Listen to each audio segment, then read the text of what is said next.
o Abraham. El padre y fundador del psicoanálisis, el austríaco Sigmund Freud, es considerado por muchos como una de las tres figuras centrales de la era contemporánea junto con Karl Marx y Charles Darwin. Mientras este último fue lentamente alejándose de la religión, Marx y Freud nos confrontan con un ateísmo tajante y declarado. Detalle adicional, Marx y Freud eran judíos de habla alemana, Ashkenazim, en la terminología hebrea, y ambos iban a ejercer una influencia omnipresente en el siglo XX. Freud se identificaba a sí mismo como un judío sin Dios. Cuando en sus obras, consideradas entre las más influyentes de la cultura contemporánea, se refiere a la religión, Freud no deja dudas sobre sus posturas filosóficas. La actitud religiosa es básicamente del tipo neurótica, propia de una etapa primitiva de la humanidad e incompatible con el progreso de la civilización. Freud creía que el avance inexorable de la ciencia y la educación harían que poco a poco la religión menguara hasta desaparecer por completo. La suya era una actitud que tenía sus raíces en la Ilustración del siglo XVIII y que en esencia veía a la religión como enemiga del conocimiento y del progreso humano. El ateísmo de Freud tenía pues raíces históricas profundas, pero además era un rasgo popular en ciertas disciplinas, filosofía, sociología, psiquiatría, muy conectadas con el trabajo de Freud y lo seguirían siendo hasta bien entrado el siglo XX. Nuestro interés por ahora gira en torno a la cuestión de dónde buscó Freud los materiales literarios para la construcción de su ciencia, el psicoanálisis. Aparte de su conexión histórica y cultural con Grecia, Freud tenía por otro lado una relación familiar con la tradición bíblica, que era su origen judío.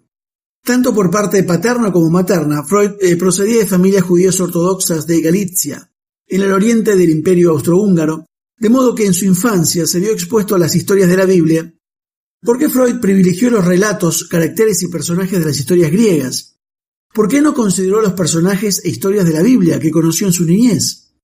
Bueno, una primera respuesta es que de seguro un ateo convencido como Freud no sentiría mayor interés en invocar a los personajes bíblicos. Citar la Biblia podría sonar todo lo contrario a lo que Freud consideraba era el deber de la ciencia, esto es, apartarse de toda relación con la religión.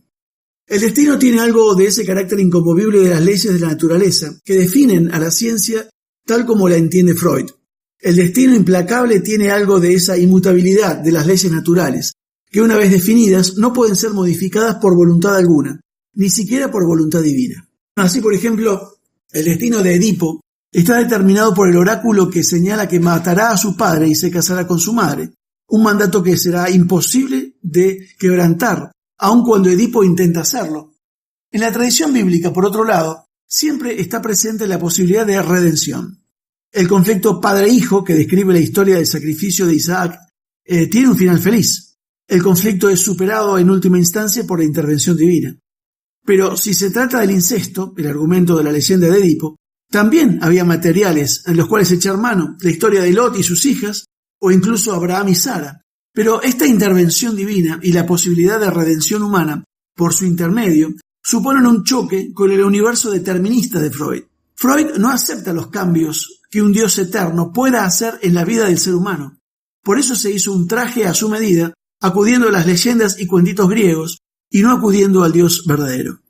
¿Qué hace el determinismo que hace que el hombre sea lo que es, y no pueda cambiar al igual que en la religión islámica? La fuerza más significativa de la historia no es la selección natural de las especies de Darwin, por lo cual en las sociedades siempre gana el más fuerte, o el determinismo económico de Marx, para quien el factor económico es el determinante fundamental de la estructura y el desarrollo de la sociedad, y eso genera lucha y no se puede evitar, o el complejo de Edipo por el cual no podés evitar tu destino. La fuerza más significativa de la historia es la voluntad de Dios. La psicología reconoce lo destructivo y corrosivo de la culpa en el alma del hombre, puede ver los síntomas, pero no ve la causa. La raíz del problema es el pecado. 2 Corintios 13:8 dice, porque no podemos nada contra la verdad, sino a favor de la verdad. Que Dios te bendiga.